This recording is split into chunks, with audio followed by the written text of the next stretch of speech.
अस्सलामुअलैकुम dear students, मैं हूं आपका ट्यूटर आमिर रशीद। तो करते हैं आज की क्लास स्टार्ट। जैसे कि लास्ट वाली क्लास में हमने डिस्कस किया था कोलम्बस लॉ और कुछ प्रॉब्लम्स की थी। तो आज हम करते हैं प्रिंसिपल ऑफ सुपरपोजिशन। जब हमें फोर्स देखना होता है, बहुत से चार्ज जब होते हैं हमारे पास इलेक्ट्रोस्टैटिक्स में, जब हमारे पास बहुत सारे चार्जेस होते हैं तो उनके बीच में फोर्स कैसा होगा, वहां भी कोलम्बस लॉ वैलिड है। लेकिन अब जैसे कि हमने कोलम्बस लॉ डिराइव किया था फॉर टू चार्जेस, जब हमारे दो चार्ज होंगे, एक यहाँ पे एक यहाँ पे, तो उनके बीच में फोर्स क्या रहता है, वो यूज कोलम्बस लॉ दिया। अब ऐसा हो सकता है कि हमारे पास कई चार्ज यहाँ यहाँ यहाँ यहाँ, तो इनके बीच में फोर्स कैसा होगा, उसके लिए हम एक प्रिंसिपल ऑफ सुपरपोजिशन यूज करते हैं। राइट, इसके लिए हम principle of superposition principle use करते हैं। फोर्स बिटवीन मल्टीपल चार्जेस यहाँ पे लिखते हैं हम, force between multiple charges, force between multiple charge, force between multiple, तो फोर्स बिटवीन मल्टीपल चार्ज है। राइट, तो हमें फोर्स बिटवीन मल्टीपल चार्जेस निकालना है। राइट, अब इसके बाद हम देखते हैं अब मतलब जैसे कि कोलम्बस लॉ हमने डिराइव किया था, हमने वहां पे सिर्फ टू चार्ज लिए थे। एक यहाँ पे लिया था, एक अगर ये Q1 था और ये Q2 था, और अगर इनके बीच में डिस्टेंस R1T थी, तब जाके चार्ज 1 पे फोर्स ड्यू टू चार्ज 2 था। चार्ज 1 पे जो फोर्स चार्ज Q2 की वजह से था वो था F1112, और वो था Q1 Q2 upon 4 pi epsilon R12 square and R12 cap. तो ये वाला था शार्प फोर्स इनके बीच में जहां मैंने कोलम्बस लॉ लगाया था। अब हमारे पास अगर कई सारे चार्ज है, फॉर एग्जाम्पल मैं ये तीन चार्ज में लेता हूं यहाँ पे। फॉर एग्जाम्पल यहाँ पे हमारे पास यहाँ पे एक चार्ज है। राइट, एक चार्ज है, यहाँ Q1 है, यहाँ पे एक चार्ज, और एक है यहाँ पे Q2 Q1 और K3। ये Q2 है, और यहाँ पे मैं ले लेता हूँ, यहाँ पे मैं ले लेता हूँ Q1। राइट, Q1, और ये जो यहाँ पे ले लूंगा मैं, ये मैं यहाँ पे ले लूंगा Q3। Right, Q3। तो यहाँ पे तीन चार्ज है, देख लो बच्चों, यहाँ पे तीन चार्ज है, एक है Q2, एक है Q1, एक है Q3। मुझे देखना है कि Q1 पे जो चार्ज है, ये जो Q1 है, इस पे चार्ज, इस पे फोर्स कितना होगा because of Q1 and Q1। इस पे फोर्स कितना होगा बिकॉज ऑफ इस चार्ज Q1 पे फोर्स कितना होगा because of charge Q2 and charge Q3, वो मुझे देखना है यहाँ पे। राइट, तो पहले क्या कर दूंगा मैं, इस चार्ज Q3 पे जो फोर्स होगा, इस चार्ज Q3 पे फोर्स होगा,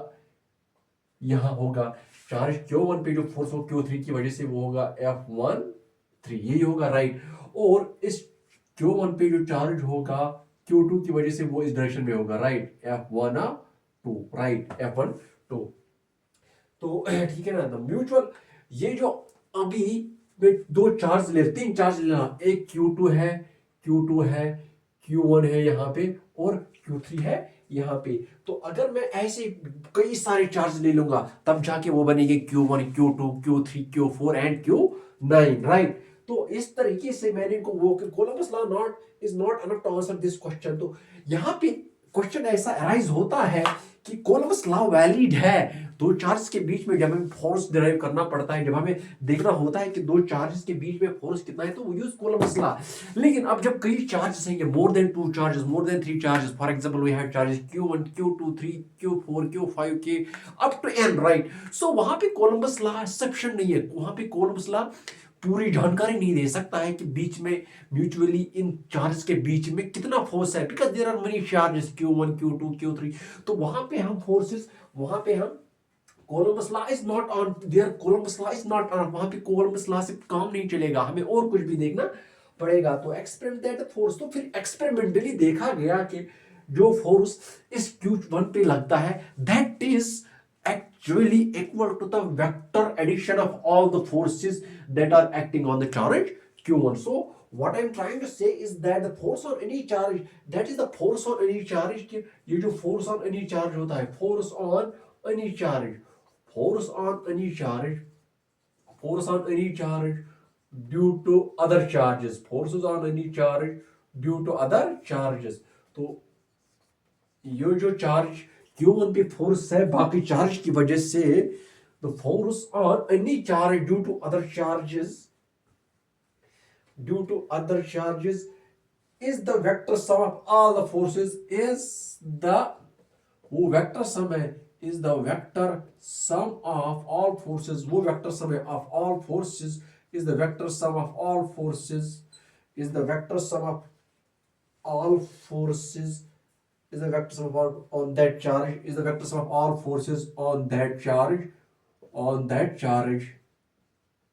is the vector sum of all forces on that charge due to other charges due to other charges तो कहने का मतलब क्या है यहाँ पे तो जब हमारे पास दो चार्जेस होते थे तो हम उनके बीच में कोलम्बस लॉ लगा दे तो उनके बीच में फोर्स ऑफ अट्रैक्शन निकालते थे या फोर्स ऑफ रिपल्शन निकालते थे अगर इक्वल चार्ज होते थे फॉर एग्जांपल अगर सेम चार्ज होते थे तब जाके उनके बीच में कोलम्बस लॉ लगा दे हम फोर्स ऑफ रिपल्शन निकालते थे अगर अब चार्जेस अपोजिट होते पॉजिटिव नेगेटिव पॉजिटिव होते तब जाके फिर भी कोलम्बस लॉ लगाते थे हम और वहां पे हम फोर्स ऑफ अट्रैक्शन निकालते लेकिन अब यहाँ कहीं पे चार्जेस है तो कई कई ज्यादा मोर देन 2 चार्ज और Columbus law is not enough Columbus law से पूरा काम नहीं चलेगा तो इसलिए इसके हम क्या करेंगे ये जो फोर्स ऑन एनी चार्ज है ना force on any charge due to other charges ये जो किसी भी चार्ज पे फोर्सेस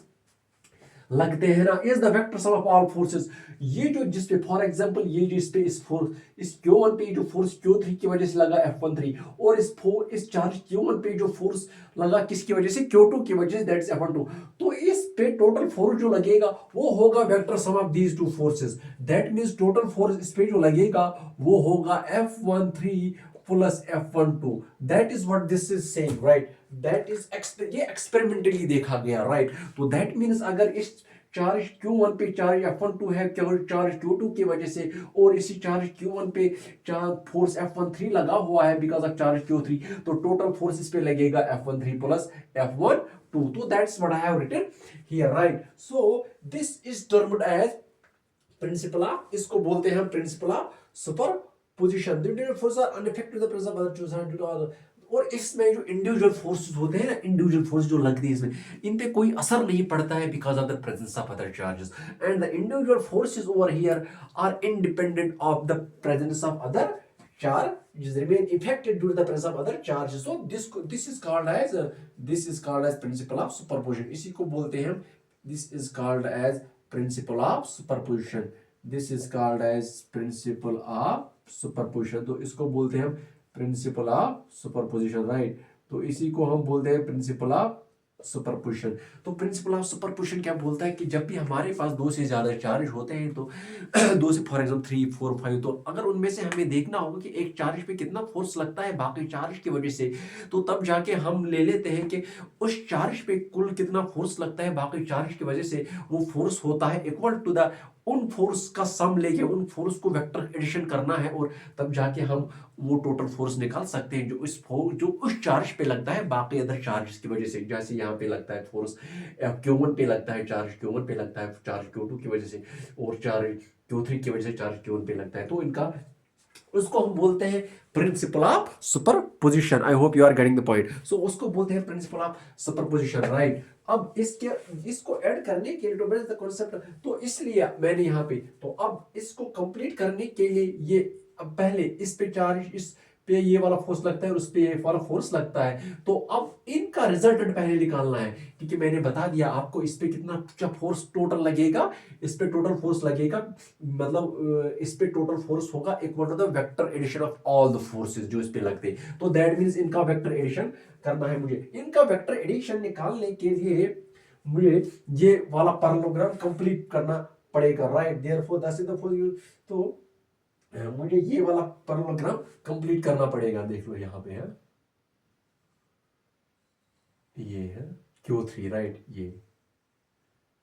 राइट तो ये वाला पैरेललोग्राम लॉ ऑफ वेक्टर मुझे तो इनमें से ये जो होगा ना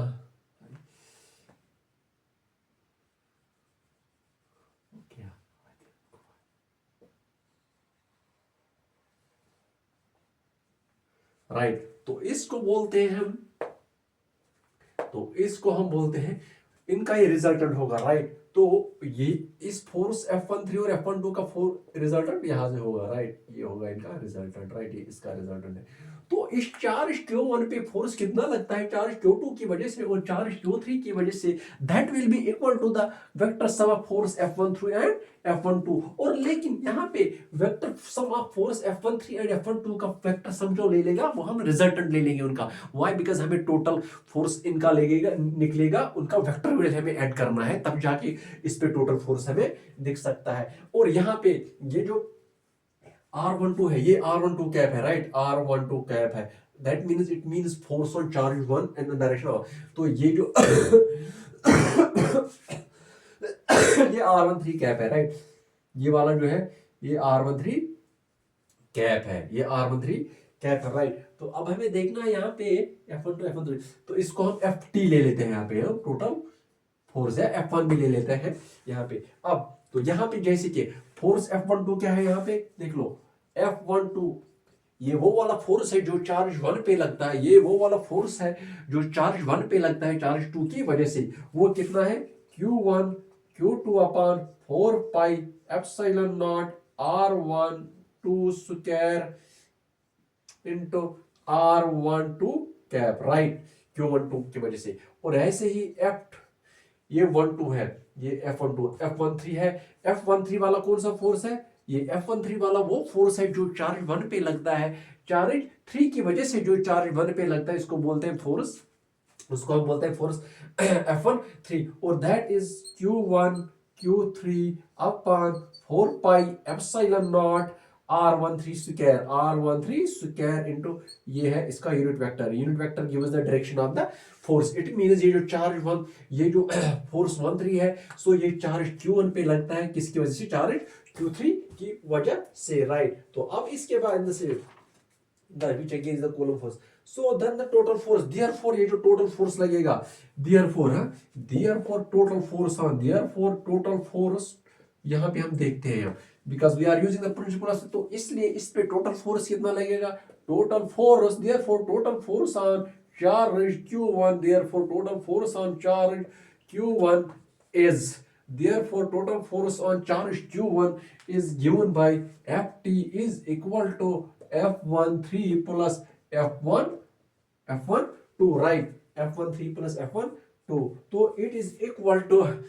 F13 is Q1 Q3 upon 4 pi epsilon naught R13 square plus F12 Q1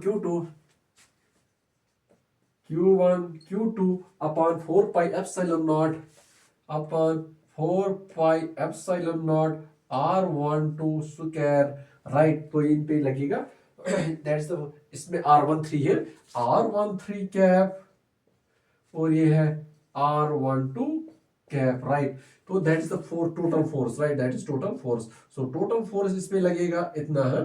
Q1 Q3 upon 4 pi epsilon naught into Q1. So the principle of superposition say that in a system of charge Q1. So तो principle of superposition क्या बोलता है कि जब भी हमारे पास कई charges होते हैं Q1 Q2, the force on Q1 Q2 is the same given by the coulombs. Say that in a system of Q1 Q2 and the force on Q1 due to the Q2 is the same as given by Coulomb's law. That is its effect. So सब other charge के दोस्तों, इसका मतलब है कि principal of superposition में हमें ये बताया गया कि अगर हमारे पास बहुत सारे चार्जेस है, that is Q1 Q2 Q3 up to Qn, तो अगर चार्ज Q2 पे फोर्स लगता है चार्ज Q1 की वजह से, तो उस पर कोई फर्क नहीं पड़ेगा, उस फोर्स पे कोई फर्क नहीं पड़ेगा, चाहे वहां दूसरे चार्ज होंगे या नहीं चार्ज होंगे। तो that is what I am trying to say is that is same given by the Coulomb's law, it is unaffected by the presence of other charges. तो जो फोर्स इस चार्ज Q1 पे लगेगा चार्ज Q2 की वजह से, उस force पे कोई इफेक्ट नहीं पड़ेगा, चाहे वहां यहाँ ये चार्ज रहेंगे या नहीं। तो that means the force on the Q1 due to Q2 is given by the Coulomb's law and that force remains unaffected by the presence of other charge, चाहे वहां पे वो वाले चार्जेस होंगे या ना होंगे, तो तब जाके हम उनको बोलते हैं सॉरी, उन पे कोई असर नहीं पड़ता है, उस वाले फोर्स पे कोई असर नहीं पड़ता है दूसरी चार्ज की वजह से। तो that's called the principle of superposition, right? Same Coulomb's law, the total force F1 on charge Q1 due to all other charge. तो ऐसे ही, तो दैट मींस ऐसे इट इज, यहाँ पे बस 3 चार्जेस थे, Q1 Q2 एंड Q3। ऐसे ही अगर यहाँ पे बहुत सारे कहीं चार्जेस हो सकते थे, for example if there are many charges, for example if that is Ft is equal to F1 3 plus F1 2। अब ये बस कितने हैं, ये बस 3 चार्जेस के लिए। इफ देयर आर मेनी, देख लो, if there are many charges, if there are many charges, if there are many charges, अगर वहां पे कई सारे और चार्जेस है, for example Q1 Q2 Q3 up to Qn, right? अगर बहुत सारे चार्जेस है वहां पे, अगर वहां पे बहुत सारे charges, for example there are many other charges Q1 Q2 Q3 and Qn, then the forces can be written, then the total force of the charge Q1 due to all other forces,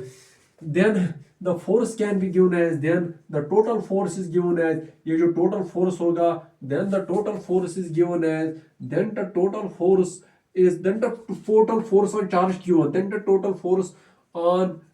charge Q1, then the ये जो total force है on the charge Q1 is given as F1 Ft is equal to F12 plus F13 plus F14 up to F1n। तो जब वहां पे n charge होंगे, right? तो it means इस चार्ज Q1 पे कितना फोर्स लगेगा बाकी सारे चार्ज की वजह से, वो होगा F12 plus F13 plus F14 up to F1n, right? तो यहाँ पे मैं लिखता हूँ अब, यहाँ पे दैट इज ये जो F टोटल होगा वहां पे, हाँ, तो दैट मीन्स F टोटल जो होगा वो होगा F12 क्या है, 1/4 पाई एप्सिलॉन नॉट 1/R12 का स्क्वायर, 1/R12 का स्क्वायर, ये होगा R12 cap plus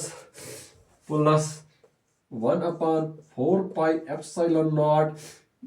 R13 square, R13 का cap plus 1/4 pi epsilon naught R14 square, R14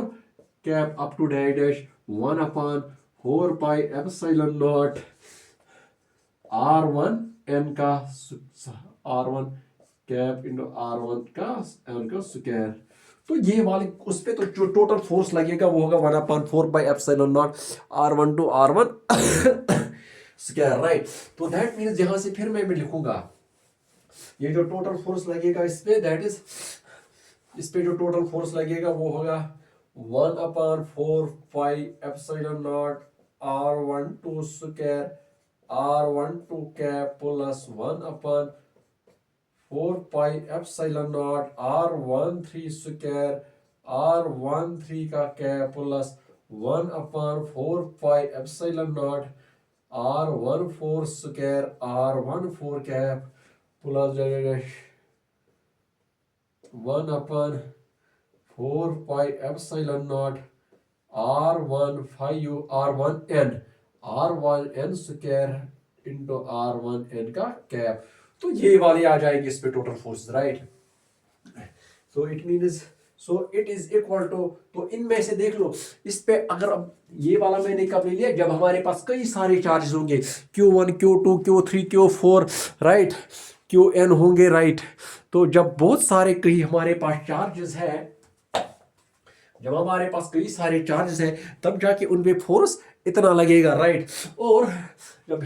तो लेकिन इनमें से देख लो आप, इनमें से 1/4 पाई एप्सिलॉन हम कॉमन निकालते हैं, 1/4 पाई एप्सिलॉन नॉट इनटू अंदर क्या रहेगा R12 cap into R12 square plus R13 cap upon R13 square plus R, हाँ यहाँ पे लगेगा फिर plus dash R1n cap divided by R1 का स्क्वायर, राइट? तो ये होगा टोटल फोर्स उस चार्ज, किस चार्ज पे, इस चार्ज Q1 पे ये टोटल फोर्स होगा जब कई सारे चार्जेस होंगे वहां पे, जब कई सारे चार्जेस होंगे वहां पे, राइट? तो इट मीन्स ये होगा हाँ क्यू, यहाँ पे ओहो, यहाँ पे Q1 Q2 Q3 और Qn, राइट Qn। तो Q1 upon 4 pi epsilon not होगा यहाँ पे into summation of I equal to up to n। ये मैंने क्यों लिख दिया, बिकॉज समेशन कहाँ से स्टार्ट होता है, वो 2 से होता है स्टार्ट। यहाँ पे I equal to 2, that is charge QI upon R1I,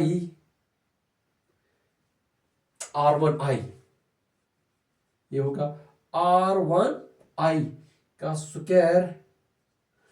into R1I cap. तो ये आ जाएगा फोर्स पे, टोटल फोर्स पे जो आएगा वो आएगा ये, राइट। तो आई hope you got the point. फिर से मैं एक बार बताता हूं, R1I कैप है।